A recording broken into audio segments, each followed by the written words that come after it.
বাংলা সাহিত্যে এমদাদুল হক মিলন এই নামটা শোনেননি এমন পাঠক খুঁজে পাওয়া মুশকিল। তিনি আমাদের দেশের সবচেয়ে বেশি বিক্রি হওয়া লেখকদের একজন।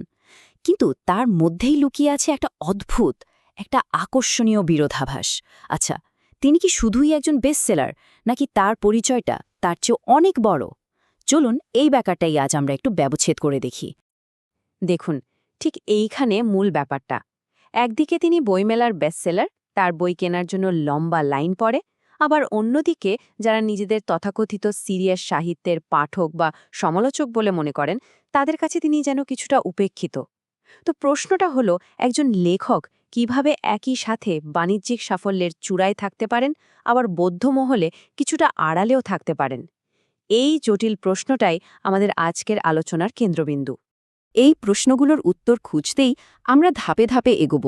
আমরা প্রথমে তার জনপ্রিয়তার রহস্যটা বোঝার চেষ্টা করব, তারপর জনপ্রিয় আর শিল্পমানের পুরনো বিতর্কটা দেখব, তার লেখার একেবারে শেকড় থেকে শুরু করে তার গল্পের বিশাল জগৎ আর কৌশল, এবং সব শেষে তার উত্তরাধিকার নিয়ে কথা বলব। তো চলুন শুরু করা যাক। ইমদাদুল হক মিলনের যে বিপুল জনপ্রিয়তা, এটা কিন্তু কোনো হঠাৎ ঘটে যাওয়া ঘটনা নয়। তার দীর্ঘ সাহিত্য জীবন আর অসংখ্য শিল্প সফল উপন্যাসই বলে দেয় এর পেছনে গভীর কোনো কারণ আছে, আর সেটাই আমাদের খুঁজে বের করতে হবে। আচ্ছা, মিলনকে ঠিকভাবে বুঝতে হলে আমাদের বাংলা সাহিত্যের একটা বেশ পুরনো বিতর্কে একটু চোখ বোলাতে হবে। এই যে জনপ্রিয় সাহিত্য আর সিরিয়াস বা শিল্পমান সম্পন্ন সাহিত্য, এই দুয়ের মধ্যে বিভেদটা কিন্তু আজকের নয়, বহুদিনের। প্রায় দেখবেন জনপ্রিয় লেখকদের কাজকে একটু অন্য চোখে দেখতে গিয়ে এই শব্দটা ব্যবহার করা হয়, লঘু কথা সাহিত্য। সমালোচকরা বলেন এ ধরনের লেখার মূল উদ্দেশ্য নাকি শুধুই হালকা বিনোদন দেওয়া, এর মধ্যে গভীর জীবন দর্শন বা চিন্তার খোরাক থাকে না। কিন্তু এখানে একটা খুব জরুরি পাল্টা যুক্তিও আছে। ভেবে দেখুন, শরৎচন্দ্র চট্টোপাধ্যায় তো প্রথম দেখিয়েছিলেন যে অসাধারণ শিল্পমান আর বিপুল জনপ্রিয়তা একসাথে চলতে পারে। তিনি তো সাহিত্যকে অভিজাত মানুষের ড্রয়িং রুম থেকে বের করে সাধারণ মধ্যবিত্তের হাতে পৌঁছে দিয়েছিলেন। সুতরাং জনপ্রিয় মানেই যে শিল্পমানের অভাব, এই ধারণাটা আসলে সবসময় ঠিক নয়। তাহলে ইমদাদুল হক মিলনের জনপ্রিয়তার আসল রহস্যটা আসলে কোথায়? এর উত্তরটা খুঁজতে গেলে আমাদের একদম তার লেখার গোড়ায় যেতে হবে, তার শিকড়ের কাছে। তার লেখার মূল ভিত্তিটাই হলো তার জন্মভূমি আর তার ব্যক্তিগত ইতিহাস, যা তার গল্পকে একটা অন্যরকম বাস্তবতা দিয়েছে। মানে, তার লেখার ডিএনএতেই যেন এই ব্যাপারগুলো গেঁথে আছে।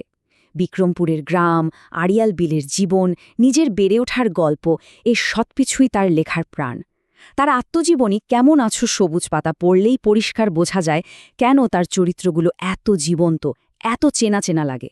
কারণ চরিত্রগুলো তো তার নিজের দেখা জগৎ থেকে উঠে আসা। কিন্তু মিলন তো শুধু গ্রাম বা নিজের জীবন নিয়েই লেখেননি। চলুন এবার দেখি তার লেখার ক্যানভাসটা আসলে কতটা বিশাল আর বৈচিত্র্যময়।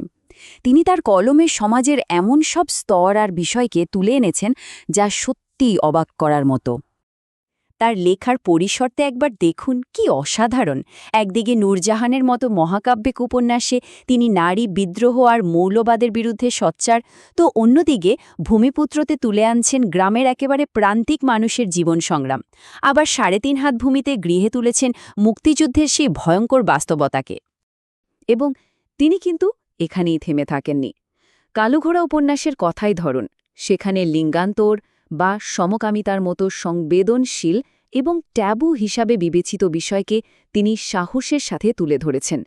এটা কিন্তু বাংলাদেশের কথা সাহিত্যে একটা নতুন দিগন্ত খুলে দিয়েছিল, যা একজন লেখকের যুগান্তকারী দৃষ্টিভঙ্গির পরিচয় দেয়। শুধু তাই নয়, বাংলাদেশের ইতিহাস, বিশেষ করে বঙ্গবন্ধুকে নিয়ে তার কাজগুলো খুব গুরুত্বপূর্ণ। যেমনটা জগন্নাথ বিশ্ববিদ্যালয়ের ড. মিল্টন বিশ্বাস বলছেন, ইতিহাস অনুসন্ধানে তিনি নির্মোহ, যা তার কাজকে একটা অন্য মাত্রা দিয়েছে। আচ্ছা, আমরা তো জানলাম তিনি কি লেখেন, কিন্তু আসল প্রশ্ন হল তিনি কিভাবে লেখেন। কোন সেই জাদু যা দিয়ে তার গল্পগুলো লাখ লাখ পাঠককে মন্ত্রমুগ্ধ করে রাখে? চলুন তার গল্প বলার কৌশলগুলো এবার একটু কাছ থেকে দেখা যাক। এখানেই তার লেখার আসল কারুকার্যটা লুকিয়ে আছে।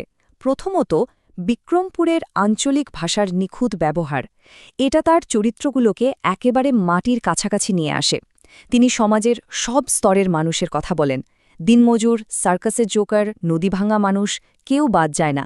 আর তার সবচেয়ে দারুণ কৌশলগুলোর একটা হল একই গল্পের মধ্যে তিনি অনায়াসে বর্ণনার ভঙ্গি পাল্টে ফেলেন, যা পাঠককে সোজা চরিত্রের মনের ভেতরে নিয়ে যায়।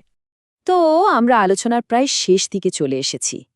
এতক্ষণ ধরে আমরা যা যা দেখলাম তার ভিত্তিতে এবার আমাদের সেই প্রথম প্রশ্নটায় ফেরা যাক। চলুন দেখি সাহিত্য জগৎ শেষ পর্যন্ত ইমদাদুল হক মিলনকে কিভাবে স্বীকৃতি দিয়েছে। অন্য কিছু বলার আগে শুধু এই সংখ্যাটা একবার দেখুন, 1275। এটা তার বিখ্যাত 3 খণ্ডের উপন্যাস নূরজাহান এর মোট পৃষ্ঠা সংখ্যা। এই একটা সংখ্যাই কিন্তু তার কাজের বিশালতা আর উচ্চাকাঙ্ক্ষা বোঝানোর জন্য যথেষ্ট। একে কি আর যাই হোক লঘু সাহিত্য বলা যায়? আর দেখুন, সময়ের সাথে সাথে কিন্তু প্রাতিষ্ঠানিক স্বীকৃতিও এসেছে। 2015 সালে সিটি আনন্দ আলো পুরস্কার, 2019-এ দেশের অন্যতম সর্বোচ্চ রাষ্ট্রীয় সম্মান 21শে পদক, আর 2023 সালে হুমায়ুন আহমেদ সাহিত্য পুরস্কার। এই সম্মাননাগুলোই তো আসলে প্রমাণ করে দেয় যে সাহিত্য জগৎ তার শিল্পমানকে শেষ পর্যন্ত স্বীকার করে নিয়েছে। তাহলে আমরা এই সিদ্ধান্তে আসতে পারি, জনপ্রিয়তার মোহ তাকে হালকা চটুল গল্পের দিকে ঠেলে দেয়নি, বরং ঠিক এর উল্টোটাই হয়েছে। এই জনপ্রিয়তাটা এসেছেই সাধারণ, একেবারে মাটির কাছাকাছি থাকা মানুষদের জীবনকে নিখুঁতভাবে, বিশ্বস্তভাবে তুলে ধরার কারণে। তার সাফল্যের রহস্যটাই হলো এই মাটির কাছাকাছি থাকা।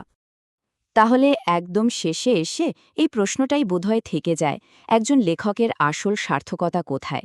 হাতে গোনা কিছু সমালোচকের প্রশংসার মধ্যে, নাকি লাখ লাখ সাধারণ পাঠকের ভালোবাসা আর তাদের হৃদয়ের গভীরে একটা জায়গা করে নেওয়ার মধ্যে? উত্তরটা হয়তো সবার নিজের কাছেই।